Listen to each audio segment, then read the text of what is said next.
రండి, చెప్పండి ఎట్లా అనిపించింది? మీరు విన్నారు, మస్జిద్లోకి వచ్చారు కదా. ఏంటంటే మన ముస్లిం సోదరులు ఇది ఎప్పుడో ఒక 10 years బ్యాక్ కానీ 20 years బ్యాక్ కానీ చేస్తుంటే అసలు మన దాంట్లో ముస్లిం హిందూ అనే భేదం అసలు కలిపేనే కాకపోతుంది. ఎంత ప్రేమానుబంధంగా ఉంటుందంటే అంత అనుబంధం ఉంటుంది.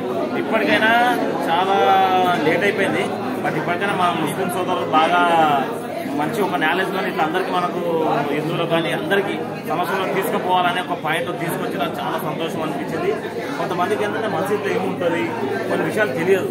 ఈరోజు మాకు అందరికి చూపించింది మసీదులో ఏముంటుంది అంటే ఇట్లా ఉంటుంది ఇట్లా ఉంటుంది ఇట్లా ఉంటుంది. కొన్ని తెలియని విషయాలు కూడా చెప్పారు మనకు. కాబట్టి మాకు చాలా సంతోషంగా ఉంది. ఇది ఇట్లనే ముందుకు ఇంకా కంటిన్యూస్ కావాలి, కంటిన్యూస్ చాలా మంచిగా ఉంటుంది. మన దాంట్లో కమ్యూనిటీ వస్తుంది అందరికీ. Thank you sir.